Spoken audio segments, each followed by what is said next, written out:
Okay मेरे बच्चे, very good morning. Good morning ma'am. कैसे हैं आप सब? बढ़िया? घर पे सब ठीक है? अंकल आंटी एकदम बढ़िया? चलिए, तो आज हम मेरे बच्चे कंपनीज एक्ट स्टार्ट करने वाले हैं। ठीक है, हमारे बिजनेस लॉ में जितना भी प्रोपोर्शन है, कंपनीज एक्ट हो गया, negotiable, partnership, LLP, sales of goods act and I guess Indian regulatory framework, सारे चैप्टर्स को हम इसी तरीके से मैराथन्स में कवर करेंगे। डन? तो आज कंपनीज एक्ट स्टार्ट करेंगे। पार्ट 1 है आज मैराथन का। हम बेसिक समझेंगे, मतलब मैं बहुत ज्यादा स्पीड से भी नहीं चलूंगी और बहुत ज्यादा रुक रुक के भी नहीं चलेंगे, ऑब्वियसली, राइट? क्योंकि ये एक बार हम ऑटोमेटिकली क्लास में कवर कर चुके हैं। डन? अब सुनना मेरी बात ध्यान से। चैप्टर का नाम क्या है? The companies act 2013। 15 से 20 नंबर का मेरे पेपर में इसकी वेटेज है, मतलब इंपॉर्टेंट है।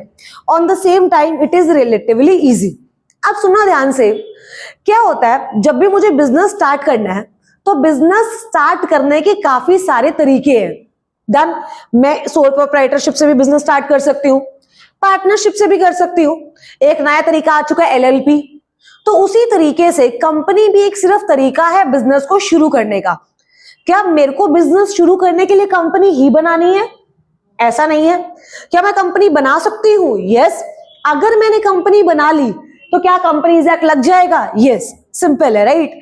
ये नोट्स हैं, ये बहुत मेहनत लगी है इनको बनाने में, ट्रस्ट मी, आप लोगों के लिए। तो मैं ग्रुप में शेयर कर दूंगी। डन? जैसे जैसे पूरे होते रहेंगे मैं वैसे वैसे on the same time share करती रहूंगी। अब सुनना, वो कह रहा है कंपनीज एक्ट जो है उसमें टोटल 470 सेक्शंस है। कितने सेक्शंस है? 470 सेक्शंस, जो कि 29 चैप्टर्स में डिवाइडेड है और 7 शेड्यूल्स है। आप सुनना, जब कोई भी एक्ट होता है वो इतना बड़ा होता है, उसको डिवाइड करना बहुत जरूरी है। अगर उसको डिवाइड ही नहीं करोगे तो वो पढ़ा ही नहीं जाएगा। तो कंपनीज एक्ट को हमने 470 सेक्शंस में डिवाइड किया। उसके बाद जो सेक्शन एक टॉपिक से डील करते हैं उन्हें एक चैप्टर में डाल दिया। डन? तो कितने सेक्शंस हैं? नालायक 29, 470। कितने सेक्शंस हैं? 470। चैप्टर्स 29 और शेड्यूल्स 7। अब शेड्यूल्स का मतलब क्या है?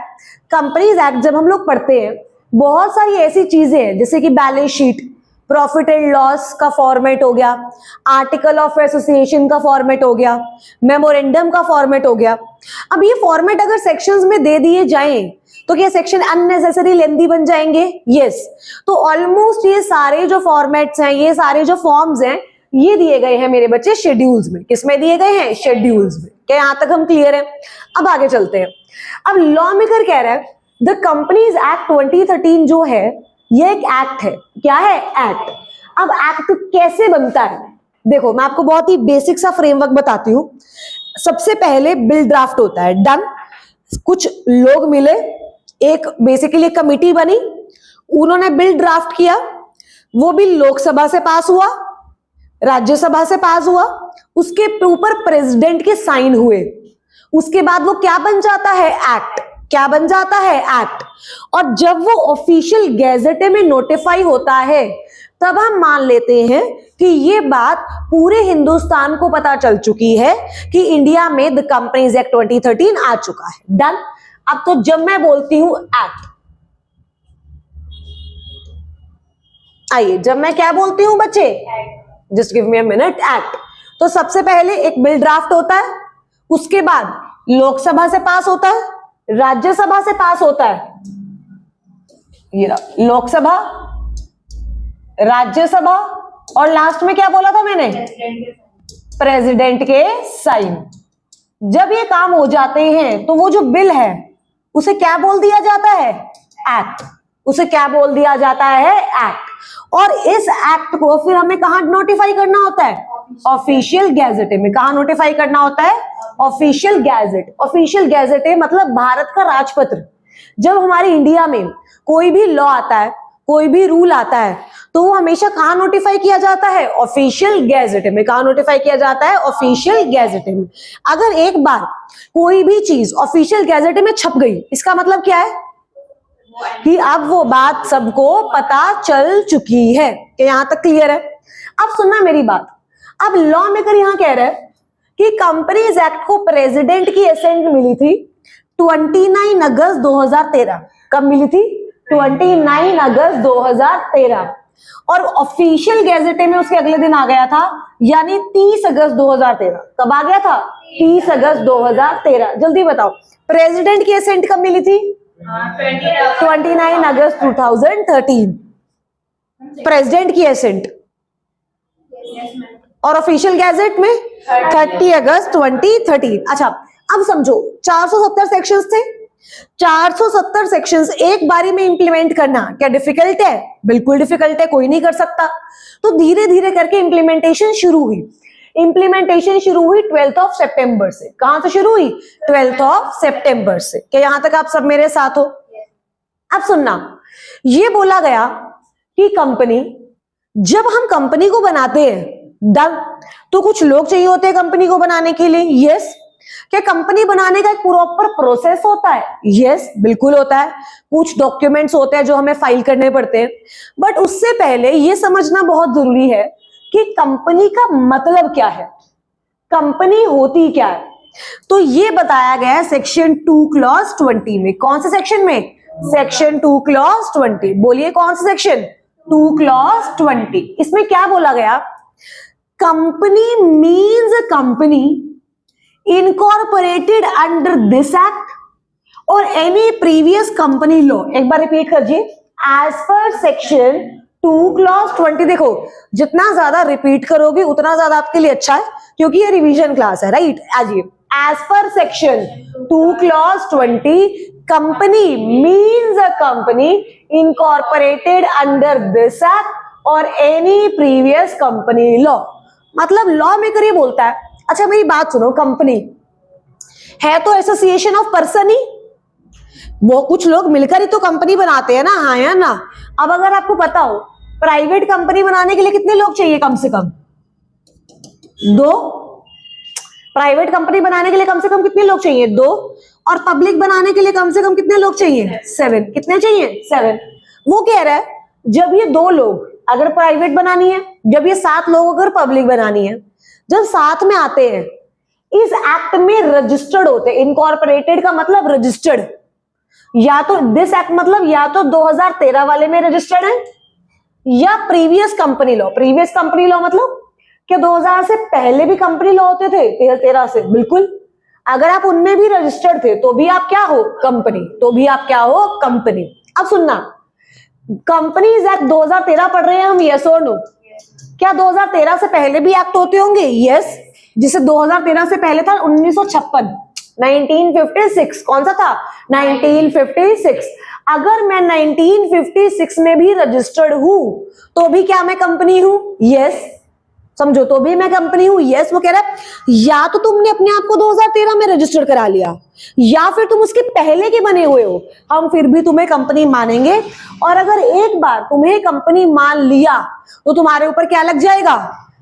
The companies act 2013। क्या लग जाएगा? The companies act 2013। क्या यहां तक क्लियर है? समझ आ रहा है? तो इसी तरीके से हमारी सीरीज चलेंगी, लाइक लॉ की क्लास 1-1.5 घंटे की डेली हम ट्राई करेंगे कि हमारी हो, और उसमें हम इसी तरीके से 2 से 3 दिन लगा के कंपनीज एक्ट कवर कर लेंगे। उसके बाद आगे आगे हमारी कवरेज चलती रहेगी। क्या यहां तक क्लियर है? अब सुनना, वो कह रहे कंपनी के कुछ फीचर्स हैं। कंपनी के कुछ क्या है? फीचर्स। सबसे पहले कंपनी की होती है सेपरेट लीगल एंटिटी। क्या होती है? Separate legal entity. ये याद करते हैं। सबसे पहले कंपनी की क्या है? Separate legal entity. दूसरा कंपनी की है परपेचुअल सक्सेशन। तीसरा लिमिटेड लायबिलिटी। और चौथा आर्टिफिशियल लीगल पर्सन। एक और होता है कॉमन सील। क्या होता है? Common seal. अब सुनना ध्यान से, जब एक बार मेरी कंपनी बन गई, डन। अब समझो, कंपनी को संभालता कौन है? कंपनी को 2 चीजें चाहिए। एक तो पैसे चाहिए, क्योंकि कंपनी भाई नेचुरल पर्सन है। क्या कंपनी नेचुरल पर्सन है? बताओ, इस कंपनी नेचुरल पर्सन? नो। कि कंपनी का बर्थ नेचुरल तरीके से होता है? नो। कि मरती नेचुरल तरीके से है? नहीं। तो कंपनी आर्टिफिशियल पर्सन है, राइट। अब उस आर्टिफिशियल पर्सन को 2 चीजें चाहिए। पहला तो कोई संभालने वाला, क्योंकि वो खुद को तो अपने आप को संभाल नहीं सकती। और दूसरा, कंपनी चलाने के लिए क्या पैसे भी चाहिए? नहीं चाहिए? बिल्कुल चाहिए। तो लॉ मेकर क्या बोलता है? जो लोग कंपनी को संभालते हैं उन्हें डायरेक्टर्स बोला जाता है। उन्हें क्या बोला जाता है? डायरेक्टर्स। और जो लोग कंपनी को पैसा देते हैं उन्हें बोला जाता है शेयर होल्डर्स। क्या बोला जाता है? क्या ये बात समझ आई? अब सपोज करो ये मेरी कंपनी है, डन। अब इस कंपनी को दो चीजें चाहिए, देखो, एक तो कोई मैनेज करने के लिए चाहिए, यस, और एक कोई फंड्स के लिए चाहिए। तो लॉग यहां पे क्या बात हो रही है, सुनना, वो कह रहा जो मैनेज करता है उसे क्या बोलते हैं? डायरेक्टर्स, और जो फंड्स देता है उसे क्या बोलते हैं? Share holders. अब लॉ मेकर कह रहा है कोई दिक्कत नहीं है, डायरेक्टर संभाल रहे हैं, शेयर होल्डर फंड्स दे रहे हैं, लेकिन कंपनी फिर भी इन दोनों से अलग है। लेकिन कंपनी फिर भी इन दोनों से अलग है। शेयर होल्डर्स ने पैसे दिए, कंपनी ने एसेट खरीदी। मान लो हमारी कंपनी है गोलमो, डन, मैं गोलमो की शेयर होल्डर हूं, मैंने पैसे दिए, कंपनी ने एसेट खरीदी। अब लगे तो मेरे ही पैसे, एसेट तो मेरे ही पैसों से आई है, तो मैं कह सकती हूँ ये मेरी एसेट है? नो, क्योंकि कंपनी की खुद की सेपरेट लीगल एंटिटी है, कंपनी की खुद की एसेट्स हैं, कंपनी की खुद की लायबिलिटी है, कंपनी खुद किसी पे केस कर सकती है, कोई भी कंपनी के नाम पे केस कर सकता है। कंपनी जो करेगी वो अपने नाम पे करेगी। आपका पैसा लगा है कंपनी में, इसका मतलब ये नहीं है कि आप और कंपनी सेम हो। बट पार्टनरशिप में ऐसा नहीं होता। अगर आपको याद हो, पार्टनरशिप में जितना पैसा मैंने पार्टनरशिप में लगाया है उतने की पार्टनरशिप मेरी है, मतलब मेरी अनलिमिटेड लायबिलिटी होती है। अगर आप याद करो तो पार्टनरशिप और पार्टनर दोनों अलग नहीं होते, दोनों सेम होते हैं, हाँ या ना? पार्टनरशिप और पार्टनर दोनों अलग नहीं होते, लेकिन मेंबर और कंपनी सेम होते हैं या अलग होते हैं? अलग होते हैं। क्यों अलग होते हैं? क्योंकि सेपरेट लीगल एंटिटी। क्या याद रहेगा? देखो, वो कह रहे कंपनी अलग है और उसके शेयर होल्डर्स अलग है, मतलब बोथ आर डिफरेंट। कंपनी और उसके शेयर होल्डर्स एक नहीं है। अच्छा, क्या company capable of entering into contract है? क्या खुद कॉन्ट्रैक्ट में आ सकती है? यस। क्या खुद प्रॉपर्टी को ओन कर सकती है? यस। क्या खुद का बैंक अकाउंट हो सकता है? यस। तो ये कौन सा फीचर हमने समझा है? Separate legal entity. कौन सा समझा है? Separate legal entity. अब इसका एक केस लॉ है, मैक्यूरा वर्सेस नॉर्दर्न इंश्योरेंस लिमिटेड। क्या है? मैक्यूरा वर्सेस नॉर्दर्न इंश्योरेंस लिमिटेड। अच्छा, किसका केस लॉ है ये? सेपरेट लीगल एंटिटी का। किसका केस लॉ है? सेपरेट। एक बार दोबारा याद करो कौन सा है? मैक्यूरा वर्सेस नॉर्दर्न इंश्योरेंस लिमिटेड। आप समझना हुआ क्या था, एक इंसान था मैक्यूरा करके, डन। क्या नाम था उसका? मैक्यूरा। उसने कंपनी बनाई। उसने क्या किया? कंपनी बनाई। और इस कंपनी का जो काम था वो टिम्बर से रिलेटेड था। किससे रिलेटेड था? टिम्बर से। तो ये टिम्बर लेकर आया और इसने कंपनी को टिम्बर दे दिया। पैसे किसके लगे हैं? मैक्यूरा के। टिम्बर किसके नाम पे है? कंपनी के। यहां तक क्लियर है? अब जो मैक्यूरा था, जब उसने ऑब्वियसली ये कंपनी बनाई, क्या कंपनी का ज्यादातर हिस्सा क्या मैक्यूरा के पास होगा? यस। मैक्यूरा कंपनी का शेयर होल्डर भी था और कंपनी का क्रेडिटर भी था, डन। मतलब उसने कंपनी को लोन भी दिया हुआ था। अब मैक्यूरा ने क्या किया, ये जो टिम्बर था ना, ये अपने नाम पे रजिस्टर करा लिया, मतलब अपने नाम पे इसको इंश्योर करा लिया। अपने नाम पे इसको क्या करा लिया? Insure. It is like Ayaan की गाड़ी को मैंने अपने नाम पे इंश्योर करा लिया कि अगर इसकी गाड़ी को कुछ होगा तो इंश्योरेंस मेरे को मिलेगा। बताओ ये सही है बात? अगर इसकी गाड़ी को कुछ होता है तो इंश्योरेंस किसको मिलना चाहिए? अयान को। अगर मैंने रजिस्टर करा लिया, मैंने इंश्योरेंस करवा लिया अयान की गाड़ी पे, तो इंश्योरेंस कंपनी मेरे को क्या बोलेगी? यहां से निकल जाओ। यही तो बोलेगी ना भाई, यहां से निकल जाओ। जब गाड़ी उसकी, नुकसान उसको है, तो तुम यहां पे क्या करने आ रही हो? हाँ या ना? तो अब समझो, मैक्यूरा ने कंपनी को टिम्बर लाके दिया। मैक्यूरा ने कंपनी को टिम्बर लाके दिया, पैसे मैक्यूरा के हैं, लेकिन जब प्रॉपर्टी कंपनी की है तो क्या कंपनी के नाम पे इंश्योरेंस होना चाहिए था? हाँ या ना? मैक्यूरा ने खुद के नाम पे करा लिया। कल को टिम्बर के साथ कुछ हो गया, आग लग गई, मान लो आग लग गई। अब इंश्योरेंस कंपनी कहती है मैक्यूरा हम तेरे को पैसे नहीं देंगे, समझो, क्योंकि टिम्बर किसका था? कंपनी का। किसके नाम पे इंश्योर्ड होना चाहिए था? कंपनी के। इंश्योर्ड था किसके नाम पे? मैक्यूरा के। और अब अगर टिम्बर में आग लग गई तो क्या मैक्यूरा को पैसे मिलेंगे? नहीं, मैक्यूरा का कोई भी इंश्योरेबल इंटरेस्ट नहीं है, क्योंकि वो प्रॉपर्टी किसकी थी? कंपनी की। किसकी प्रॉपर्टी थी? कंपनी की। याद रहेगा ये, देखो मैंने लिखा भी है, इंश्योरेंस लिया हुआ था टिम्बर का, लेकिन किसके नाम पे? मैक्यूरा के नाम पे। किसके नाम पे? मैक्यूरा के नाम पे। अब टिम्बर में क्या आग लग गई? यस और नो? तो इस केस में आया कि no insurable interest of member in the property of the company. In the property of the company. क्या याद रहेगा? कौन सा है ये? फटाफट से बताओ, कौन सा फीचर है? Separate legal entity. कौन सा है? Separate legal entity. क्या क्या है सेपरेट लीगल एंटिटी का मतलब? बताओ। कंपनी अलग है, शेयर होल्डर अलग है, capable of entering into contract, capable of owing property, capable of opening a bank account, हाँ या ना? और केस लो फटाफट से बताओ। Macaura versus Northern Assurance Company Limited. क्या याद रहेगा? दूसरा फीचर है परपैचुअल सक्सेशन। कौन सा है? Perpetual succession.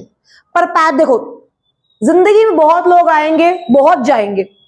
तुम्हारे ऑटोमेटिकली आज आ भी चुके होंगे, या तुम भी किसी की लाइफ से आज आ चुके होगे, राइट? बट क्या लाइफ ऐसे ही चलती रहेगी? यस। अच्छा, क्या कोई किसी के जाने से मर जाता है? 7 जन्मों का वादा करके 7 दिन में चले जाते हैं लोग।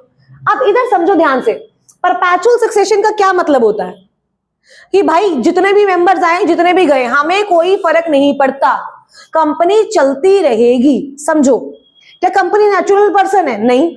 कंपनी को क्रिएट भी कौन करता है? लॉ। कंपनी को डिसॉल्व भी कौन कर सकता है? लॉ। वो कह रहा है कंपनी ऐसा नहीं है कि मेरे मेंबर्स अगर मेरे को छोड़ के चले गए तो कंपनी डिसॉल्व हो जाएगी। लाइक पार्टनरशिप, अगर आपको याद हो तो, अगर पार्टनर्स चले जाते हैं तो पार्टनरशिप डिसॉल्व हो जाती है, फिर नई बनानी पड़ती है। याद है कुछ? बट कंपनी में ऐसा नहीं है। अभी हमने बोला कि अगर प्राइवेट कंपनी है तो 2 मेंबर होने चाहिए, पब्लिक है तो कितने होने चाहिए? 7। मान लो 7 मेंबर्स ने मिलकर कंपनी बनाई, 7 में से मान 7 छोड़ो, 70 मेंबर्स ने कंपनी बनाई, 20 मर गए, ये कंपनी बंद हो जाएगी? नहीं। सारे मर गए, कंपनी बंद हो जाएगी? नहीं। बट क्या समझो, कंपनी हमेशा चलती रहेगी? यस। तो इसी चीज को हम क्या बोलते हैं? Perpetual succession. अब समझो, मेरी कंपनी के ये डायरेक्टर्स हैं, ये न्यू ईयर पे गोवा गए थे एरोप्लेन में। गोवा से आते हुए एरोप्लेन क्रैश हो गया और सब मर गए। क्या कंपनी बंद हो जाएगी? क्या कंपनी बंद हो जाएगी? नो, कंपनी चलती रहेगी। इस कंसेप्ट को क्या बोला जाता है? Perpetual succession. क्या याद रहेगा? यस। अगला है लिमिटेड लायबिलिटी। अगला क्या है? Limited liability. देखो, कंपनी को आज के टाइम पे लोग पसंद इसलिए ज्यादा कर रहे हैं क्योंकि कंपनी में लायबिलिटी लिमिटेड होती है। क्योंकि कंपनी में क्या होती है? Liability limited. अब लायबिलिटी लिमिटेड का क्या मतलब है? 3 तरीके से लायबिलिटीज डिटरमिन्ड होती है। डन। पहला, लिमिटेड बाय शेयर्स, दूसरा लिमिटेड बाय गारंटी, और तीसरा अनलिमिटेड लायबिलिटी। तीसरा क्या है? Unlimited liability. On the basis of liability, क्या बोला है मैंने? On the basis of liability, company को कितने पार्ट्स में आप डिवाइड कर सकते हो? 3। कितने पार्ट्स में? 3। On the basis of liability 3 parts में। पहला लिमिटेड बाय शेयर्स, दूसरा लिमिटेड बाय गारंटी, तीसरा अनलिमिटेड कंपनी। दोबारा से, पहला limited by shares, limited by guarantee, unlimited liability, unlimited company, कुछ भी। अच्छा, अनलिमिटेड इज लाइक कि तुम्हारी लायबिलिटी अनलिमिटेड है। डन। तुम खुद भी बिक जाओगे, यही तो हो गया ना अनलिमिटेड लायबिलिटी का मतलब। तुम खुद भी बिक जाओगे भाई, 200 रुपए चाहिए होंगे तो भी तुम्हें खुद को बेच देंगे। तो ये कंपनी लोग यूजुअली बनाते ही नहीं है, क्योंकि कंपनी बनाने का मोटिव यही होता है कि लायबिलिटी लिमिटेड चाहिए। अनलिमिटेड होगी तो पार्टनरशिप ना कर ले हम, कंपनी के इतने कंप्लायंस भी करें बिना बात के। यस और नो? उसके बाद लिमिटेड बाय गारंटी। उसके बाद क्या आता है? लिमिटेड बाय गारंटी और लिमिटेड बाय शेयर्स। अब लिमिटेड बाय शेयर सुनना बहुत ध्यान से। क्या हुआ मेरे बच्चे, इंडिया की नंबर 1 कंपनी गोलमो, सुना है गोलमो के बारे में? अब गोलमो का एक शेयर, देखो वैसे तो बहुत महंगा है बट अभी के लिए मान लेते हैं 10 रुपए का। कितने का है? 10 रुपए का। डन। मैं हूं, मैंने गोलमो के 100 शेयर लिए। मैंने गोलमो के कितने शेयर लिए? 100। तो कायदे से मुझे गोलमो को कितना पैसा देना चाहिए था? 1000। सोच लो, इसमें बताओ इतना क्या सोच रहे हो? 1000 रुपए आया ना। अब क्या हुआ, मैंने गोलमो को फर्स्ट कॉल दी और वो जो फर्स्ट कॉल थी वो थी 5 रुपए की। कितने की? 5 की। तो मैंने 500 दिए होंगे। बैलेंस कितने रह गए? बैलेंस भी कितने रह गए? 500। अब कंपनी को नुकसान पे नुकसान हो रहा है। क्या कंपनी बोल सकती है यार शिवानी मुझे 1000 रुपए दे दे? नो, क्योंकि मेरी लाइबिलिटी शेयर की वैल्यू तक क्या है? लिमिटेड। क्या है? लिमिटेड। ये याद रखना। अगर मान लो मैंने कंपनी को पहले ही पूरे 1000 रुपए दे दिए होते तो क्या कंपनी 1 रुपया भी मुझसे और ले सकती थी? नो। 1000 के मैंने शेयर्स लिए, कंपनी को 800 रुपए दे रखे हैं, तो मेरी लाइबिलिटी कितने की बची है? 200 की। 200 दे रखे हैं तो कितने की बची है? 1000 दे रखे हैं तो कितने की बची है? 600 दे रखे हैं तो कितने की बची है? मतलब जितनी जो पैसा मैंने नहीं दिया ना, अनपेड वैल्यू, सिर्फ उतनी लाइबिलिटी है। अगर सारा पे है तो मेरी लाइबिलिटी 0 है। कंपनी मेरे आगे हाथ नहीं फैला सकती। कंपनी मुझे ये नहीं बोल सकती शिवानी यार दे देना, मेरी लाइबिलिटी नहीं है। समझ गए? तो हिंदुस्तान में जो ऑलमोस्ट कंपनीज हैं वो है लिमिटेड बाय शेयर्स। वो कौन सी हैं? Limited by shares. कि जितने भी शेयर्स लिए हैं अकॉर्डिंगली मेरी लाइबिलिटी उतनी लिमिटेड है। याद रहेगा बच्चे? अगला है लिमिटेड बाय गारंटी। अगला क्या है? Limited by guarantee. Limited by guarantee का मतलब क्या होता है? कंपनी देख, मैं तुमसे वादा करता हूं कि जब तुम लिक्विडेशन में जाओगी, मतलब जब तुम बंद होने की कगार पे होगी, तब मैं तुम्हें इतने पैसे दूंगा। अब बच्चे बोलते हैं मैम लोग तो वादे करके मुकर जाते हैं, वादे होते ही तोड़ने के लिए। तुमने तोड़ा कभी कोई प्रॉमिस? तुम्हारे साथ किसी ने तोड़ा?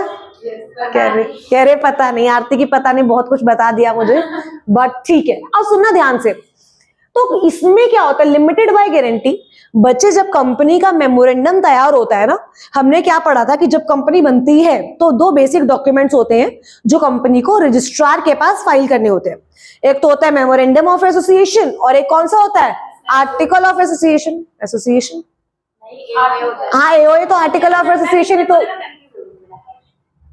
एसोसिएशन क्या, कौन से डॉक्यूमेंट्स होते हैं दिव्या? तुम बताना जरा मुझे एक बार। 2 हाँ 2। एमओए की full form? Memorandum of articles. और एओए की? Article of association. ये याद रखना, 2 डॉक्यूमेंट्स है, memorandum of association and articles of association. याद रहेगा? यस। अब सुनना, वो कह रहा है कि जब एमओएम बनता है ना तो उसमें लिखा जाता है कि इस फलाने मेंबर ने इतनी गारंटी जो है वो कंपनी को दे रखी है। डन? याद रहेगा? देखो, shareholders give guarantee to pay a certain sum और liability arises only when company goes into liquidation. मतलब जब तक कंपनी लिक्विडेशन में नहीं जाएगी लाइबिलिटी अराइज नहीं होगी। क्या ये याद रहेगा? उसके बाद हमने पढ़ा था कि कंपनी क्या है? Artificial person. क्या है? Artificial person. वो क्या कह रहा है? सुनना, इट में act through human agency. Directors के थ्रू, मतलब डायरेक्टर्स के थ्रू एक्ट करती है ना, लेकिन डायरेक्टर्स कंपनी के एजेंट नहीं है। लेकिन डायरेक्टर्स कंपनी के एजेंट नहीं है। कंपनी नेचुरल पर्सन नहीं है, क्रिएटेड बाय लॉ है, डिसॉल्व्ड बाय लॉ है। डन? तो चाहे ये किसी और के थ्रू एक्ट कर रही है, बट ये फिर भी नेचुरल पर्सन नहीं है, और वो लोग जो डायरेक्टर्स हैं वो इसके एजेंट नहीं है। क्या ये याद रहेगा? कितने फीचर हो चुके हैं अभी तक? 4। सबसे पहला सेपरेट लीगल एंटिटी। सबसे पहला separate legal entity. Case law Macaura versus Northern Assurance Company Limited. दूसरा परपेचुअल सक्सेशन। तीसरा लिमिटेड लाइबिलिटी। चौथा आर्टिफिशियल लीगल पर्सन। अच्छा, लिमिटेड लाइबिलिटी, लिमिटेड लाइबिलिटी में क्या क्या आएगा? Limited by guarantee, unlimited company. Done? ये limited by shares, limited by guarantee clear है ना? कोई दिक्कत तो नहीं है? आइए अब आगे चलते हैं। एक रह गया कॉमन सील वाला, वो मैं आपको लास्ट में एक बार करा देती हूँ। ठीक है? Common seal it is more like a stamp of the company, but nowadays it is not necessary at all, it is optional. तो अगर कॉमन सील नहीं है तो कुछ लोगों के साइन चाहिए होते हैं, वो हम डिस्कस करेंगे। डन? यहां तक किसी को कोई दिक्कत नहीं है? अब आइए, अब अगला पार्ट आता है, बहुत इंपॉर्टेंट है, that is concept of corporate wheel. That is concept of what? Corporate wheel. Wheel का मतलब होता है घूंघट। व्हील का मतलब क्या होता है? घूंघट। वो आप सुनना, लॉ मेकर क्या कह रहे हैं? कॉर्पोरेट व्हील का मतलब क्या होता है? तुमने वो देखा यार क्या बोलते हैं उसे, कठपुतली। कठपुतली देखी है, मतलब कभी शो देखा हो, टीवी में देखी हो, तो कठपुतली डांस कर रही होती है, वो खुद डांस करती है, कौन करवाता है? पीछे एक इंसान होता है। यस और नो? हमें बोल दो किसी को अपने इशारों पे नचाना आता है तुम्हें? तुम नचा सकते हो किसी को अपने इशारों पे? अरे हम तो खुद नाच रहे हैं, हाँ हम क्या नचाएंगे। अब इधर देखो मेरे बच्चे ध्यान से, अच्छा किसी को इशारों पे नचाना इज लाइक, वो बंदा तो दूसरा है लेकिन काम उसके थ्रू मैं करा रही हूँ। यस और नो? तो same is with company. Company खुद तो कुछ कर नहीं सकती, क्या डायरेक्टर्स और शेयर होल्डर्स ही होते हैं, हाँ या ना? लेकिन हमने बोला था सेपरेट लीगल एंटिटी है, तो कॉर्पोरेट विल भी यही बोलती है ये कंपनी है, डन, और ये कंपनी की मैनेजमेंट है, ये कंपनी की क्या है? मैनेजमेंट। इन दोनों के बीच में घूंघट है, इन दोनों के बीच में क्या है? घूंघट, जो इन दोनों को सेपरेट करता है, जो इन दोनों को क्या करता है? सेपरेट। सो इसे बोलते हैं कॉर्पोरेट विल, कि कंपनी अलग है, उसके सारे शेयर होल्डर डायरेक्टर्स अलग है, इन दोनों के बीच में एक दीवार है, इन दोनों के बीच में क्या है? दीवार। लेकिन समझो कभी कभी ऐसा हो सकता है कि डायरेक्टर्स उस दीवार का गलत इस्तेमाल कर ले। यस, घूंघट के पीछे छुपे कुछ भी करे, क्योंकि कॉर्पोरेट विल तो क्या बोलती है कि कंपनी अलग और डायरेक्टर्स अलग। अब डायरेक्टर्स उस घूंघट के पीछे कुछ ऐसा कर रहे हैं जिससे पब्लिक इंटरेस्ट हैम्पर हो रहा है, जिससे कंपनी के मेंबर्स का जो पैसा है वो खराब हो रहा है। पॉसिबल है? बिल्कुल। क्या तब हमें ये पर्दा उठा लेना पड़ेगा? Yes.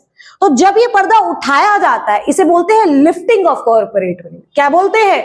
Lifting of corporate will या पियर्सिंग ऑफ कॉर्पोरेट विल, या क्या बोलते हैं? Piercing of corporate will. दोनों अलग कंसेप्ट है। कॉर्पोरेट विल का मतलब क्या है? घूंघट। बहुत बढ़िया, कि कंपनी और उसके मैनेजमेंट अलग है। डन, पेपर में मत लिखाना घूंघट। डन। और लिफ्टिंग ऑफ कॉर्पोरेट विल का मतलब क्या है? कि घूंघट उठाया जा रहा है। अच्छा जब घूंघट उठेगा तब क्या होगा? सच्चाई सामने आएगी। बिल्कुल सच्चाई सामने आएगी। तब क्या हम कंपनी के एक्ट्स के लिए मैनेजमेंट को पकड़ सकते हैं? Yes. Lifting of corporate will का एक और नाम है जिसे क्या बोलते हैं? Piercing of corporate will. क्या बोलते हैं? Piercing of corporate will. I hope this is done. आगे बढ़ते हैं। अब सुनना, देखो, the corporate will is a legal process that protects share holders and officers of the company from being personally liable for the companies action. क्योंकि अगर एक बार घूंघट उठ गया तो क्या कंपनी के एक्शन के लिए तुम लायबल होगे? यस, बिल्कुल होगे। तो corporate will is the theory that separates both of them. I hope it is done. Corporate will में एक बहुत अच्छा केस लो है जो आपने सुना भी होगा, that is salmon versus salmon and company limited. सुना है? Yes, ma'am. नल्लाई को करवाया हुआ है ये, salmon versus salmon and company limited. बहुत आसान तरीके से कराऊंगी इसको। अच्छा, तो पेपर में ये बना के आओगे तो फिर केस लॉ का नाम और उसको इंग्लिश में डिफाइन करके आओगे जैसे आपकी बुक्स में किया हुआ है। ठीक है, अभी मैं आपको एक बार बुक से भी गो थ्रू करा दूंगी। अब सुनो, इस केस में क्या हुआ था, एक सैलमन था, उसकी बूट मैन्युफैक्चरिंग कंपनी थी। कंपनी मतलब फर्म, काइंड ऑफ बिजनेस था, राइट? बूट मैन्युफैक्चरिंग का क्या था? बिजनेस। अब उसने क्या सुना बच्चे, just keep your phone inside your bag, other distraction होती है। अब सुनना ध्यान से, बूट मैन्युफैक्चरिंग का काम था इसका। इसने अपना सारा बिजनेस एक कंपनी को बेच दिया, मतलब इसने कंपनी बनाई और वो सारा बिजनेस उस कंपनी को बेच दिया। इट इज लाइक, अब मैं हूं, सुनना, अब मैं एक काम कर रही हूं, मेरा एक बिजनेस है, डन, मेरा गोलगप्पे बेचने का बिजनेस है, मान लो, रेडी लगाती हूं, मैं अकेली काम करती हूं, डन। अब मैंने कंपनी बनाई गोलमो, मैंने एक कंपनी बनाई गोलमो और अपना सारा का सारा सामान गोलमो को बेच दिया। अब देखा जाए गोलमो तो मेरी है, पर मैं और गोलमो तो अलग है क्योंकि कंपनी की तो सेपरेट लीगल एंटिटी होती है। तो जब मैंने अपना सारा सामान गोलमो को बेचा तो क्या गोलमो को उसके पैसे भी देने पड़ेंगे मुझे? गोलमो को उसके पैसे भी तो देने पड़ेंगे, हाँ या ना? तो देखो, इसने बिजनेस सेल किया कंपनी को, अब कंपनी ऑब्वियसली कंसिडरेशन देगी, डन। तो वो कंसिडरेशन टोटल अप्रोक्सीमेटली बनी 37,000 रुपए की, मतलब डॉलर्स की बनी थी, ऑब्वियसली 37,000 की। मान लो कितने की बनी? 37 की। 20,000 के शेयर्स दे दिए कंपनी ने सालमन को, ठीक है। 10,000 के उसने डिबेंचर्स दे दिए, डिबेंचर सिक्योर थे, और बैलेंस कंपनी ने किसमें पे कर दिया? कैश में। किसमें पे कर दिया? कैश में। अब ये जो कंपनी है इसके सारे शेयर्स किसके पास थे? सैलमन के पास। 4-5 शेयर्स को छोड़ के, एक वाइफ का, 4-5 बेटी के, एक बेटे का, इन सबको छोड़ के सारे शेयर्स किसके पास थे? सैलमन के पास। तो इस कंपनी को कंट्रोल कौन कर रहा था? सैलमन। मेजर शेयर होल्डर कौन था? सैलमन। क्या समझो, अब सैलमन ने कंपनी के डिबेंचर भी लिए हुए थे? यस। तो क्या क्रेडिटर भी था? यस। मतलब वो मेंबर भी था, मेंबर होने के साथ साथ क्या था? क्रेडिटर भी। अब कंपनी भाई कुछ टाइम के बाद कंपनी ने अच्छा काम नहीं किया और कंपनी लिक्विडेशन में चली गई, मतलब बंद होने लग गई। अब जब कंपनी बंद हुई, ऐसी हालत आ गई थी कि कंपनी के पास एसेट्स थी 6,000 रुपए की। कितने की एसेट्स थी? 6,000 की। और अगर मैं लायबिलिटी के बारे में बात करूं तो अनसिक्योर्ड क्रेडिटर थे 7,000 के और सिक्योर्ड थे 10,000 के। अच्छा मैं बोल दूं ये सिक्योर्ड तो सैलमन ही था। ये सिक्योर्ड कौन था? सैलमन। अनसिक्योर्ड ने बोला कंपनी किसकी? सैलमन की। मेजर शेयर होल्डर कौन? सैलमन। सिक्योर्ड क्रेडिटर कौन? सैलमन। अब ये एसेट बेचेंगे तो कितने पैसे आएंगे? 6,000। तो अनसिक्योर्ड बोलते हैं ये 6,000 हमें दो। यूजुअली अगर एसेट बिकती है तो पहले सिक्योर्ड को पैसा जाता है।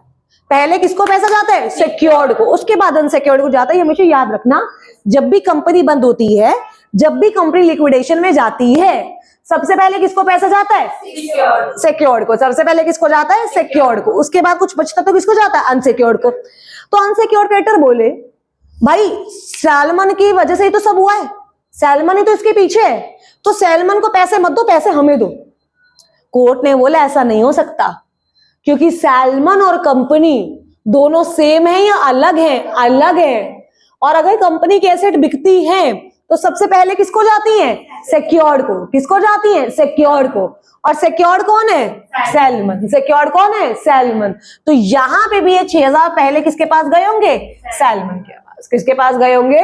तो this is very famous case law that establish the concept of corporate wheel, कि यहां कंपनी अलग है और शेयर होल्डर्स अलग है। देखो सिक्योर्ड अनसिक्योर्ड क्रेडिटर आएगा, सॉरी अनसिक्योर्ड क्रेडिटर का क्या कहना था कि salmon is responsible for the liquidation और वो खुद भी ऑनर है, तो उसको पैसे नहीं मिलने चाहिए। लेकिन कोर्ट की वर्डिक्ट क्या आई कि कंपनी अलग है और सैलमन अलग है, सिक्योर्ड क्रेडिटर को पहले मिलेगा पैसा। क्या यहां तक क्लियर है? कोई दिक्कत, कोई doubts? I hope this is okay. Sorry, हाँ तो बाकी गए ना, कंपनी के पास है ही नहीं। जब कंपनी के पास है ही नहीं तो मिलेंगे कैसे? तो हमने ये तो बात करी, मान लो कंपनी के पास 16,000 होते तो 10,000 उसको दे देती, 6 अनसिक्योर्ड को दे देती थी। अब मेरे को कंपनी से 10,000 रुपए लेने हैं, लेकिन कंपनी के पास आई 2,000, तो मुझे 2 ही मिलेंगे ना, बाकी 8 तो मिल ही नहीं सकते। इट इज लाइक कुछ ना होने से कुछ हुआ तो बेटर है। I hope this is okay. अब आते हैं लिफ्टिंग ऑफ कॉर्पोरेट व्हील। किसके ऊपर आते हैं? Lifting of corporate wheel. अब वो कह रहा है कि यूजुअली कॉर्पोरेट व्हील हर केस में लिफ्ट नहीं होती है। यूजुअली कॉर्पोरेट व्हील हर केस में लिफ्ट नहीं होती, क्योंकि भाई किस किस केस में देखोगे डायरेक्टर ने गलती की, कंपनी की गलती की, किसको पकड़ोगे? लेकिन कुछ ऐसे केसेस हैं जहां कॉर्पोरेट व्हील का लिफ्ट होना बहुत जरूरी है। कुछ ऐसे केसेस हैं जहां कॉर्पोरेट व्हील का लिफ्ट होना क्या है? जरूरी। क्या है? जरूरी। पहले वो केसेस देखते हैं। डन। सबसे पहला, for determination of the character of the company. Character of the company की, कंपनी हमारी दोस्त है या हमारी दुश्मन है, ये जानने के लिए। दूसरा, फॉर प्रिवेंशन ऑफ फ्रॉड और इम्प्रॉपर कंडक्ट, फ्रॉड को रोकने के लिए। तीसरा, कंपनी बनी है फॉर प्रोटेक्शन ऑफ रेवेन्यू, मतलब टैक्स चोरी कर रही है उसके लिए। चौथा, where company to formed to act as agent of its member. Agent of its member का मतलब क्या है कि कंपनी कुछ गलत काम करने के लिए बनी है। चौथा, where a company is formed to avoid welfare loss. अगर इन 5 में से किसी भी काम के लिए कंपनी बनी है और हमें वो पता करना है, तो कॉर्पोरेट व्हील क्या करनी पड़ेगी? लिफ्ट। कॉर्पोरेट व्हील क्या करनी पड़ेगी? लिफ्ट। सबसे पहला, for determining the true character of the company. अब इसमें केस लो है Daimler Company Limited versus Continental Tyre and Rubber Company Limited. बोलना क्या एक बार? Daimler Company Limited versus Continental Tyre and Rubber Company Limited. अब समझो, दोनों यूके बेस्ड कंपनी है, दोनों क्या है, यूके बेस्ड कंपनी। डन। दो कंपनीज है, पहली तो कौन सी है, डेमलर कंपनी लिमिटेड। डन। और दूसरी कौन सी है, कॉन्टिनेंटल टायर्स। दूसरी कौन सी है, कॉन्टिनेंटल टायर्स। दोनों यूके बेस्ड है, दोनों क्या है, यूके बेस्ड है। डन। अब ये जो कॉन्टिनेंटल टायर्स है बनी तो यूके में है, लेकिन इसके सारे डायरेक्टर्स है जर्मनी के। सारे डायरेक्टर्स किसके हैं, जर्मनी के। डन। अब ये जो कॉन्टिनेंटल टायर है ना, ये डेमलर को टायर सप्लाई करती है। क्या सप्लाई करती है, टायर सप्लाई। क्या यहां तक क्लियर है? जो मैंने आपको बताया, दो कंपनीज हैं, इसके दोनों यूके बेस्ड है, इसके जो डायरेक्टर्स है वो क्या है, जर्मन। अब ये टायर सप्लाई करती है डेमलर को, तो डेमलर पेमेंट करती होगी कॉन्टिनेंटल टायर्स को। अब क्या हुआ, यूके और जर्मनी के बीच में हुआ युद्ध, फर्स्ट वर्ल्ड वॉर। यूके और जर्मनी के बीच में क्या हुआ, वर्ल्ड वॉर। तो जब वर्ल्ड वॉर हुआ तो कॉन्टिनेंटल टायर ने सोचा कि मैं इससे सारे पैसे ले लेती हूँ, इससे सारे पैसे क्या करती हूँ, ले लेती हूँ। अब क्योंकि पता नहीं बाद में पैसे दे या ना दे, वॉर की सिचुएशन है। लेकिन डेमलर ने क्या सोचा, डेमलर ने सोचा कि यूके और जर्मनी का तो वॉर चल रहा है। अब कॉन्टिनेंटल टायर वैसे तो यूके की कंपनी है, पर देखा जाए तो क्या सारा कंट्रोल जर्मनी का है, हाँ या ना? तो अगर आज हमने इस कंपनी को पैसा दे दिया तो क्या हम अपने दुश्मन को पैसा दे रहे हैं, हाँ या ना? ये तो गलत है। तो ये कोर्ट में गई डेमलर लिमिटेड, और कोर्ट ने भी फिर यहां से कॉर्पोरेट वे लिफ्ट की, और उसने देखा कि कंपनी के पीछे है तो जर्मनी, कंपनी के पीछे है कौन, जर्मनी। समझ आया ये केस क्या है, कंपनी के पीछे जर्मनी है। अब अगर ये डेमलर इसको पैसा देगी तो ये कॉन्टिनेंटल टायर को पैसा नहीं दे रही है, जर्मनी को पैसा दे रही है, और यूके और जर्मनी के बीच में तो वॉर चल रहा है। तो ये देखने के लिए कि मेरी कंपनी मेरी फ्रेंड है या मेरी कंपनी मेरी एनिमी है, क्या मेरे बच्चे मुझे एक बात बताओ, क्या कॉर्पोरेट भी लिफ्ट होगी, यस और नो? बिल्कुल होगी। क्या केस लो है, जल्दी जल्दी, Daimler Company Limited versus Continental Tyre and Rubber company. याद रहेगा, पक्का पक्का। आइए अब इसको पढ़ते हैं। सेकंड से पहले एक बार थर्ड में आओ। फॉर प्रोटेक्शन ऑफ रेवेन्यू, क्या है, for protection of revenue. Protection of revenue में बोल दू for evasion of tax, for evasion of tax. Evasion of tax का मतलब होता है टैक्स चोरी। इसका मतलब क्या होता है, कंपनी बनाई गई है टैक्स चोरी करने के लिए। सुनना, यूजुअली मेरी इनकम 10 लाख रुपए है, मेरी इनकम कितनी है, 10 लाख रुपए। देखो इस केस में क्या हुआ था, आइए, ये मैं हूं, डन। मेरी इनकम कितनी है, 10 लाख। अब 10 लाख इनकम पे क्या टैक्स बनता है? मान लो 10 लाख इनकम पे मुझे 2 लाख देना पड़ता है। कितना देना पड़ता है, 2 लाख। एकदम बिल्कुल इजी एग्जांपल है, मतलब कोई भी फिगर्स ऐसा नहीं है कि यही फिगर्स है, बहुत एग्जांपल ले लूं। मान लो मेरी इनकम 10 लाख है और 10 लाख पे 2 लाख टैक्स देना पड़ेगा, तो मेरे पास तो 8 लाख रह गया। मैंने कहा यार मैं ऐसा करती हूँ, मैं ना 4 कंपनीज बनाती हूँ। कितनी कंपनीज बनाती हूँ, 4। मैंने 4 कंपनीज बनाई, A limited, B limited, C limited और डी लिमिटेड। डन। कितनी कंपनीज बनाई, 4। और मैंने अपनी बुक्स में क्या दिखाया कि मेरे को हर कंपनी से 2.5 लाख रुपए का लोन आ रहा है। मुझे हर कंपनी से 2.5 लाख रुपए का क्या आ रहा है, लोन। क्या आ रहा है, लोन। अब समझो, हर कंपनी से 2.5 लाख रुपए का लोन आ रहा है, तो 2.5 इंटू 4 कितना हो गया, 10 लाख। तो मैंने ये दिखाया कि ये 10 लाख मेरी इनकम नहीं है, 10 लाख ये मेरी इनकम नहीं है, ये 10 लाख तो मुझे लोन आ रहा है बाकी सब कंपनी से। और इनकम टैक्स किस पे लगता है, इनकम पे। लोन पे, लोन ले रही हूं उस पे थोड़ी लगेगा, हाँ या ना? तो मुझे बताओ मैं बच गई या नहीं बच गई, बिल्कुल। अब बच्चे एक बात पूछते हैं, 10 लाख रुपए उसकी इनकम थी। अब इसने ये 10 लाख पहले इन कंपनीज में लगाए और फिर उसके बाद लोन ले लिया, तो कंपनी के ऊपर भी तो टैक्स लगा ही होगा ना जब उसने पैसे लगाए होंगे, बिल्कुल लगा होगा। लेकिन फिर भी डिफरेंस होता है। जैसे मान लो अगर मैं अपनी इनकम 10 लाख दिखाती तो मेरे को टैक्स देना था 10 मतलब 2 लाख रुपए। डन। कंपनीज के थ्रू गई तो मेरा टैक्स बना 1 लाख, कि 1 लाख तो मैं फिर भी फायदे में हूं, हाँ या ना? मतलब अगर कंपनी बनाई गई है टैक्स चोरी के लिए, किसके लिए बनाई गई है? टैक्स चोरी के लिए, तो उस केस में भी कॉर्पोरेट वेल क्या हो जाएगी? लिफ्ट। जब ए लिमिटेड के पीछे देखा तो दीक्षा मानिक पैटर्जी जो भी है वो, बी लिमिटेड के पीछे वही, सी के पीछे भी वही, डी के पीछे भी वही। क्या ये जो कंपनीज बनाई गई थी इवेजन ऑफ टैक्स के लिए बनाई गई थी? यस। तो यहां पे भी क्या किया गया? कॉर्पोरेट वेल को लिफ्ट। क्या गया गया? कॉर्पोरेट वेल को लिफ्ट। दो केसेस कर लिए। पहला determination of character of the company, case law बोलो। Daimler Company Limited versus Continental Tire and Rubber Company Limited। दोबारा Daimler Company Limited versus Continental Tire and Rubber Company Limited। दूसरा for protection of revenue, क्या है इसमें?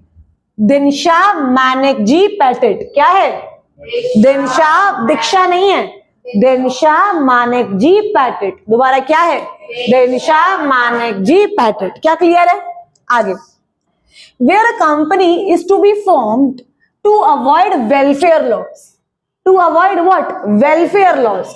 अब सुनना, usually क्या होता है, लॉ मेकर ये बात बोलता है कि अगर किसी कंपनी का, मान लो जो प्रॉफिट है, अगर किसी कंपनी का प्रॉफिट है, एग्जांपल लेते हैं 10 करोड़ से ज्यादा हुआ, तो उसको अपने एम्प्लॉयज के लिए कुछ करना पड़ेगा। ठीक है, तो उसको अपने एम्प्लॉयज के लिए क्या करना पड़ेगा? मतलब कुछ भी लॉ में लिखा, मान लो कैंटीन खुलवानी पड़ेगी। लेट अस सपोज प्रॉफिट इतने से ज्यादा हुआ तो क्या खुलवानी पड़ेगी? कैंटीन। अब मान लो मेरा प्रॉफिट है, लॉ में लिखा है 5 करोड़ से ज्यादा प्रॉफिट हुआ तो कैंटीन खुलवाओ। मेरा प्रॉफिट है 6 करोड़। मेरा प्रॉफिट क्या है? 6 करोड़। अब अगर मेरा प्रॉफिट 6 करोड़ है तो मुझे तो कैंटीन खुलवानी पड़ेगी, हाँ या ना? तो यहां पे क्या होता है, अब समझो, एग्जाम्पल लेते हैं। मैंने, देखो ये मेरी कंपनी है, डन। ये एक और कंपनी है, कंपनी 2। मैंने इस कंपनी में इन्वेस्ट किया हुआ है, क्या यहां से डिविडेंड की इनकम आती होगी? बिल्कुल आती होगी, डन। तो जब मैं उस डिविडेंड की इनकम को मिला रही हूं, मेरा प्रॉफिट बढ़ रहा है। मेरा प्रॉफिट क्या हो रहा है? बढ़ रहा है। अब मेरा प्रॉफिट बढ़ रहा है तो मेरे को कैंटीन खुलवानी पड़ेगी। मैंने एक चालाकी चली, मैंने क्या किया, मैंने एक कंपनी खोली C3। मैंने एक कंपनी खोली C3 जो मेरी होली ऑन सब्सिडी है। जो मेरी क्या है? Wholly owned subsidy. दोबारा बोलो, जो मेरी क्या है? Wholly owned subsidy. Wholly owned subsidy का मतलब है कि C3 के सारे शेयर मेरे पास है। C3 के सारे शेयर मेरे पास है। अब मैंने जो इसमें इन्वेस्ट कर रखा था ना, मैंने ये C3 को ट्रांसफर कर दिया। मैंने किसको ट्रांसफर कर दिया? C3 को। अब मुझे एक बात बताओ, C2 में अब मैंने इन्वेस्ट करा हुआ है, C3 ने इन्वेस्ट किया हुआ है। C3 ने, किसने इन्वेस्ट किया हुआ है? C3 ने। तो अब देखो, क्या मेरे पास डिविडेंड की इनकम कम हो जाएगी? क्या मैं अपना प्रॉफिट कम कर लूंगी? क्या यहाँ पे चालाकी हो गई? दोबारा समझाऊं एक बार से, आ जाओ। देखो, मान लो मेरी 3 कंपनीज है, डन। ये है गोलमो, डन। ये है रिलायंस, और मान लीजिए तीसरी है हमारी NES एकेडमी, डन। क्या हुआ, गोलमो ने रिलायंस में इन्वेस्ट किया हुआ है, तो क्या रिलायंस से इनकम आती होगी? बिल्कुल आती होगी, बिल्कुल आती होगी। रिलायंस से इनकम इतनी ज्यादा आती है कि इसके प्रॉफिट्स ना बढ़ जाते हैं, और जब इसके प्रॉफिट्स बढ़ेंगे तो क्या इसको वेलफेयर के लिए काम करना पड़ेगा? यस। तो इसने ना एक तीसरी कंपनी बनाई गोलमो ने, NES एकेडमी। और NES एकेडमी के 100% शेयर्स किसके पास है? गोलमो के पास। किसके पास है? गोलमो के पास। ये याद रखना, जब किसी कंपनी के 100% शेयर मेरे पास होते हैं तो उस कंपनी को मैं बोलती हूं मेरी वोलियो ऑन सब्सिडरी, मतलब होली ऑन, मतलब मैंने पूरी ऑन की हुई है ना, तो क्या बोला जाता है? Wholly owned subsidiary. क्या बोला जाता है? Wholly owned subsidiary. गोलमो ने बनाई, डन।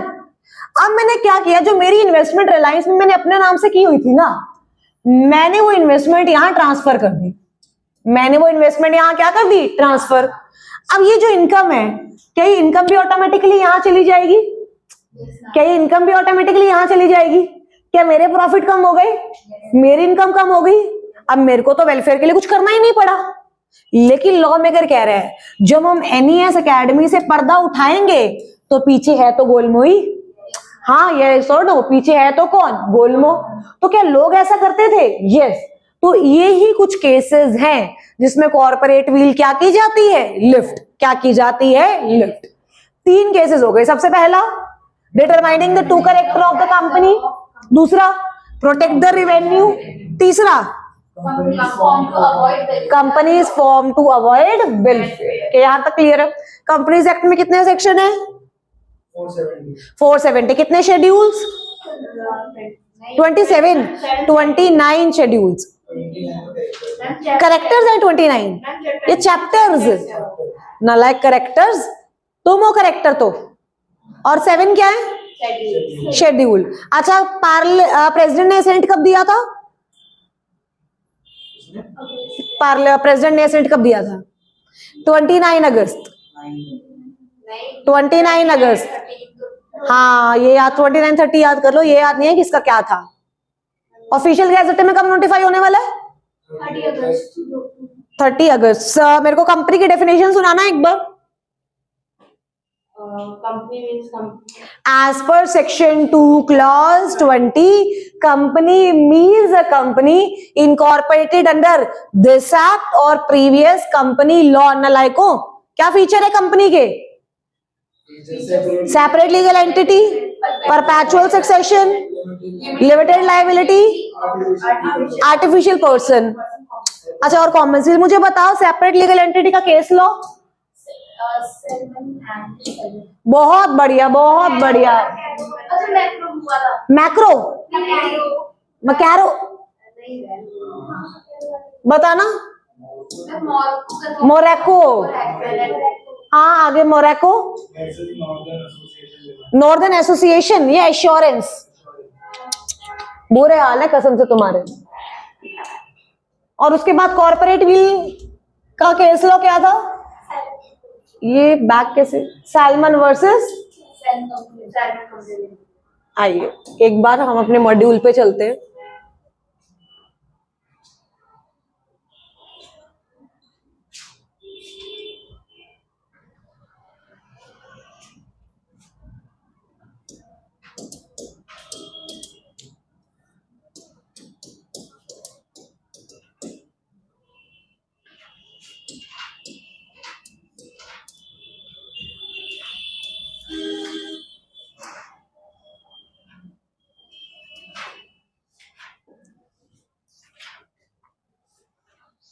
कौन से कोर्स में हो तुम? इंटर में जाना है? पक्का? क्या करना पड़ता है जाने के लिए? पढ़ रहे हो? इसमें तो यस आया नहीं। झूठ नहीं बोलो मुझसे। कह रहे बिना पढ़े, बिना पढ़े जाना, जाना तो है पर बिना पढ़े। आओ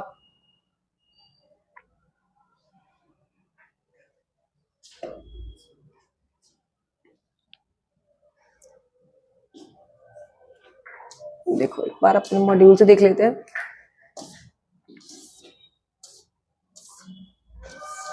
यही है। टोटल कितने सेक्शंस हैं? 470, 29 चैप्टर्स, 7 शेड्यूल्स, राइट। आइए, कंपनी का मतलब है ये definition, right. Separate legal entity, perpetual succession, limited liability, artificial legal person, और क्या है? Common seal. अच्छा सुनो, कि कॉमन सील कंपलसरी है? नहीं। तो अगर कॉमन सील नहीं है तो ऑथराइजेशन, अब समझना, कंपनी का कोई भी डॉक्यूमेंट होता है, क्या उसमें ऑथराइजेशन जरूरी होती है? यस। ऑथराइजेशन मतलब सील, ताकि पता लगे, आई एम सॉरी, ताकि पता लगे कि वो डॉक्यूमेंट किसका है, कंपनी का। वो डॉक्यूमेंट किसका है? कंपनी का।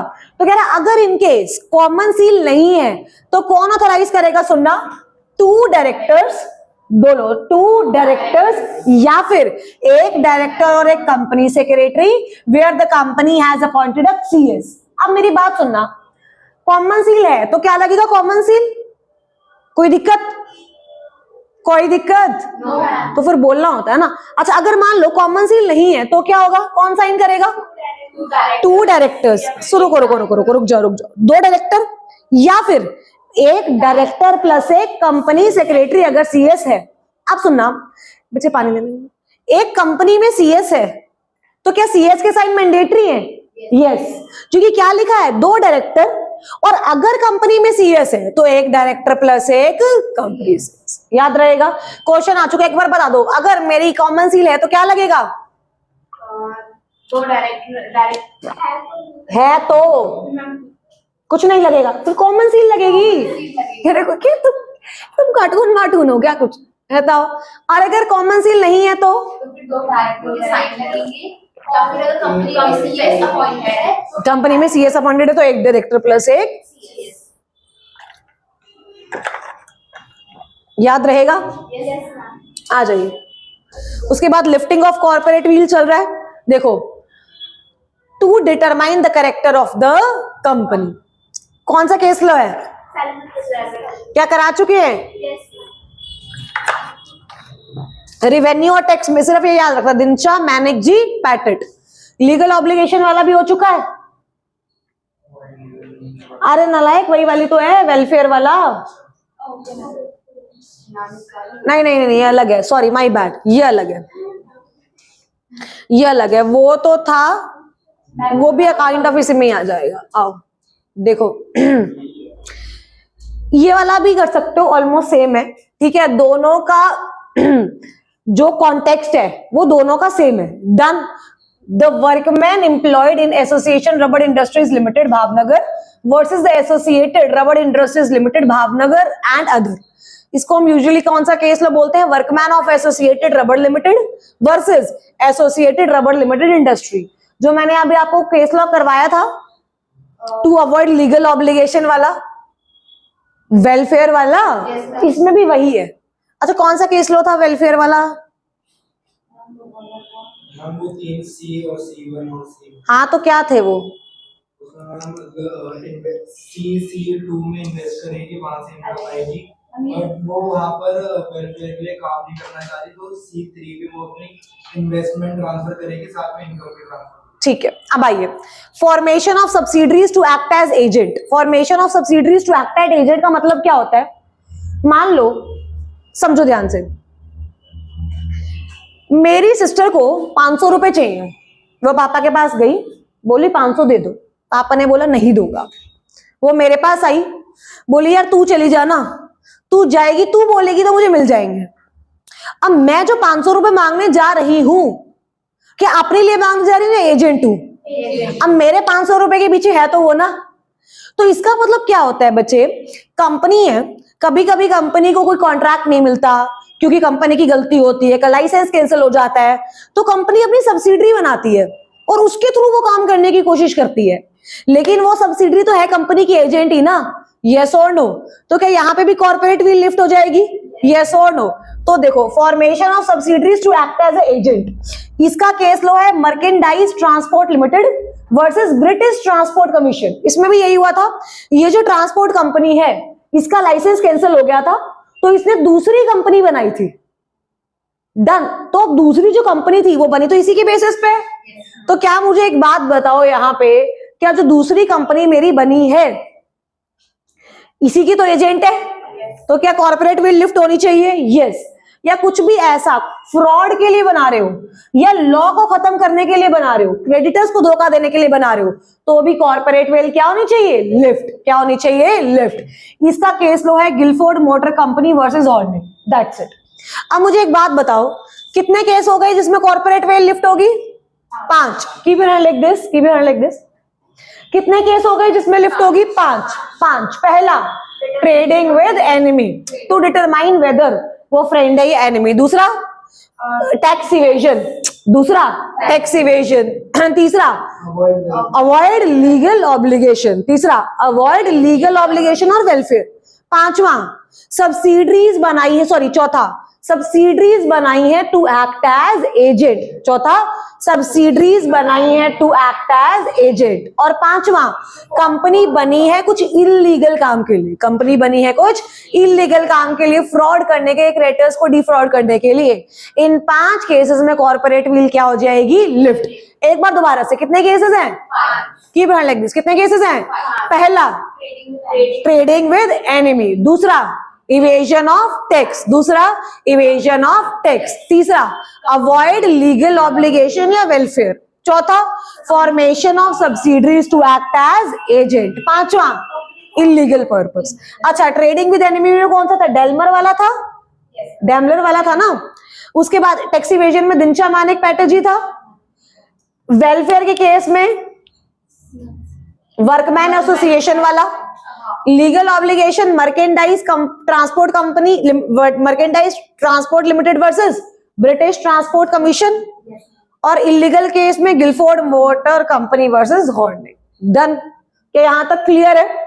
तो आज हमने जो पार्ट 1 किया उसमें हमने कंपनी के बेसिक्स किए, कंपनी के फीचर्स किए एंड पूरा कंपनी यहां तक डन कर दिया कि एग्जैक्टली कॉर्पोरेट व्हील क्या होती है। नेक्स्ट क्लास में हम टाइप्स ऑफ द कंपनी से स्टार्टिंग करेंगे एंड उसके बाद हम आर्टिकल और मेमोरेंडम कवर कर देंगे। 3 क्लासेस लगेंगी और मेरा कंपनीज एक्ट 3 क्लासेस में कवर हो जाएगा। क्या यहां तक क्लियर है बच्चे? So that's it for today. बाकी will meet tomorrow and have a great day ahead. Thank you so much बच्चे।